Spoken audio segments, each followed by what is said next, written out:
Pues vamos ya a entrar en materia, vamos a platicar con el Procurador Fiscal de la Federación, con Carlos Romero, por este fallo de la Suprema Corte de Justicia de la Nación que pues revierte disposiciones que permitían prisión preventiva para quienes incurran en delitos fiscales.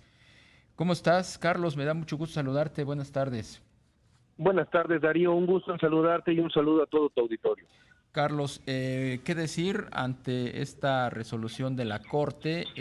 Muchos consideran que no es necesariamente así, que pues habrá jueces que en aras de evitar la sustracción de contribuyentes que incurran en pues defraudaciones fiscales, en factureros, pues podrían aplicar esta misma este mismo principio de prisión preventiva para evitar justamente que se sustraigan de la justicia. ¿Tú cómo estás viendo esto?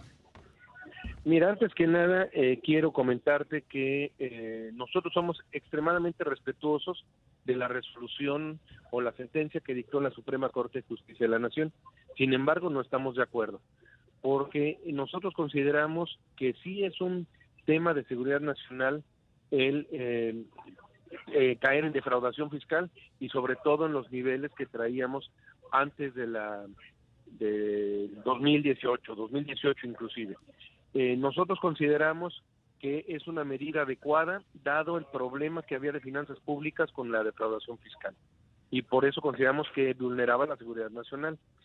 En relación a la solicitud de prisión preventiva, bueno, nosotros hasta, digamos, todavía antes de la aplicación de la reforma, aplicamos o solicitamos prisión preventiva justificada, pero ahí los jueces son muy conservadores en la aplicación de la medida, precisamente porque como estaba considerado de prisión preventiva oficiosa, ahí era de pleno derecho, y aquí no, aquí tú tienes que dar elementos para justificar precisamente el que deba quedarse con prisión preventiva. Es más complicado, pero lo vamos a seguir haciendo. No vamos a permitir que los defraudadores y sobre todo los de los niveles que estamos persiguiendo queden en impunidad. Claro. Procurador, muy buenas tardes. Le saluda Rogelio Varela. Procurador, ¿nos podría comentar en lo que va de esta administración cuántos expedientes llegaron a este tema de de la prisión preventiva como parte, digamos, de pues este proceso de fiscalización de grandes contribuyentes?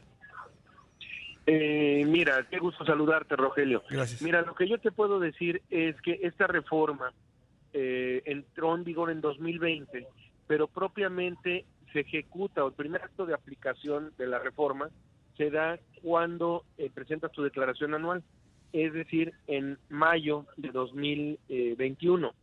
Estamos trabajando todavía en los primeros casos de aplicación de la reforma, ya hemos presentado algunos que todavía no se judicializan. Simplemente las peticiones que vamos a hacer ya no va a ser solicitar la prisión preventiva oficiosa, sino simplemente solicitar la prisión preventiva justificada. ¿No modifica en buena medida pues la estrategia que la Procuraduría Fiscal había venido implementando para la persecución de estos delitos? ¿No lo modifica de manera sustancial esta sentencia? Mira, esta reforma tenía dos temas. Uno era el nivel persecutorio, que es el que nos permite perseguir precisamente a estos contribuyentes y tener los elementos para poderlos juzgar y tener en la cárcel. Y otro que es el efecto más delicado que sí podría llegar a afectar, que es el efecto inhibitorio. La gente o el contribuyente que piensa defraudar, cuando sabe del riesgo que hay, porque hay prisión preventiva oficiosa, al defraudar al fisco, inhibe el que comete el delito y cumple con sus obligaciones fiscales. La pura entrada en vigor de la reforma hizo que se subiera la recaudación 2 puntos del PIB. Ese es el efecto real que puede pegar. El perseguir los delitos con esta reforma, pues al final de cuentas, si no es oficiosa, lo hacemos justificado. Procurador, ¿considera que de acuerdo al análisis de la Suprema Corte, de los ministros, pues faltaron elementos que no se analizaron pues con cabal profundidad? Totalmente. Para mí, el hecho de que no se haya analizado debidamente lo que es de la seguridad nacional en términos de la defraudación fiscal o la afectación a las finanzas públicas, es un tema que yo creo debió de agotarse más, así como los filtros que se utilizan en el caso de la prisión preventiva oficiosa. O sea, no es una voluntad de la Fiscalía o de la Procuraduría Fiscal, es un expediente que va del SAT, el SAT dictamina que hay delito, se va a la Procuraduría Fiscal, la Procuraduría Fiscal vuelve a revisar y dictamina si hay delito o no hay delito, de ahí se presenta ante la Fiscalía la querella, la Fiscalía determina si hay delito o no hay delito, lo presenta ante un juez determina si hay delito o no hay delito, y si hay delito, dicta la prisión preventiva oficiosa. O sea, es dos autoridades del Poder Ejecutivo, un ente autónomo que es la Fiscalía y una autoridad del Poder Judicial que es un juez. Creo que eso no se valoró. Y también vi un comentario del ministro presidente de la Corte, donde decía que la prisión preventiva afectaba a las clases más desprotegidas. En el caso de los delitos fiscales no es así. El delito fiscal calificado y precisamente era el que obtenía prisión preventiva, pero el que hubiera defraudado arriba de 8.6 millones de pesos. Es decir, si era por compraventa de facturas, el monto de operación tenía que haber sido más de 24 millones de pesos. Eso no es gente en pobreza. Estos son delincuentes de cuello blanco. ¿Qué señal se les manda precisamente a los delincuentes de cuello blanco, como dices, procurador, pues con esta sentencia ciertamente muy respetada de la Corte?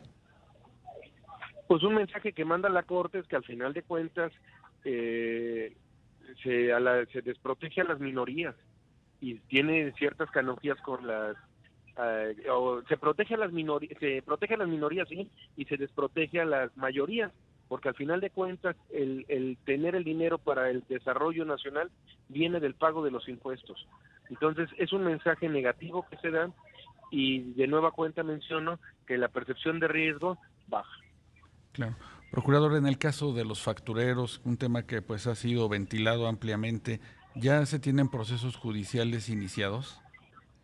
Ya tenemos procesos iniciados contra los factureros, y no solo iniciados, ya tenemos orden de captura contra el grupo facturero más importante de outsourcing y contra el grupo facturero más importante de desvío de recursos públicos.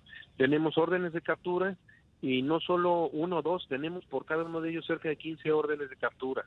O sea, son 30 órdenes de captura entre los dos asuntos. Y seguimos trabajando con otros casos, porque para ellos sí no hay vuelta para atrás. Eso es delincuencia organizada, llámese defraudación fiscal o llámese lavado de dinero. A ver, ahora que mencionas, procurador, el término o el concepto de la delincuencia organizada, para el caso de los delitos fiscales, ¿es contundente? ¿No hay, digamos, espacio para dudar que se trate de delincuencia organizada? Eso todavía no fue analizado por la Corte. La controversia, la acción de inconstitucionalidad se divide en dos. Por un lado lo que era seguridad nacional, y por otro lado lo que era delincuencia organizada. La parte de delincuencia organizada va a ser analizado posteriormente, porque el asunto se returnó a otro ministro, y ese nuevo ministro va a tener que analizar el asunto, hacer un nuevo proyecto y presentarlo ante el pleno de los ministros. Entonces eso no se va a resolver ahorita, mientras sigue vigente la reforma, y la vamos a seguir aplicando. Pero también en esta figura del facturero se da delincuencia organizada por defraudación fiscal y se da delincuencia organizada por lavado de dinero. Lavado de dinero no ha sido cuestionado y es completamente válido, y lo vamos a seguir haciendo de una u otra manera. Claro.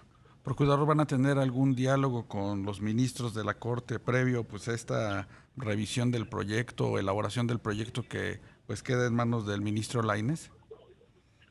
En el caso de estos argumentos, seguramente vamos a tener diálogo abierto con el Poder Ejecutivo y el Poder Judicial, porque sí es importante que conozcan también la problemática que tenemos de este lado y cómo vamos a enfrentar estos problemas que son sumamente graves. ¿A qué problemas de ese lado te refieres, procurador? Al problema de precisamente el poder determinar que el problema de los factureros es un tema de delincuencia organizada, que son al final de cuentas organizaciones criminales que se dedican a defraudar al fisco. Pero no necesariamente quienes incurren en defraudación fiscal incurren en delincuencia organizada. No, por supuesto que no. El que incurre en defraudación fiscal es un contribuyente que simplemente aprovechó indebidamente algún beneficio, no enteró retenciones, declaró pérdidas mayores a las realmente sufridas, pero son contribuyentes. En el caso de los factureros, no son contribuyentes, son delincuentes, son organizaciones criminales que se constituyen precisamente o como único objeto de modus operandi de defraudar al fisco federal. Pues, Procurador Fiscal de la Federación, Carlos Romero Aranda, te agradecemos mucho la entrevista. Muchísimas gracias, Rogelio y Darío, les mando un fuerte abrazo y muchas gracias por permitirme platicar con su auditorio. Gracias, No, Procurador. Los agradecimos, somos nosotros. Gracias.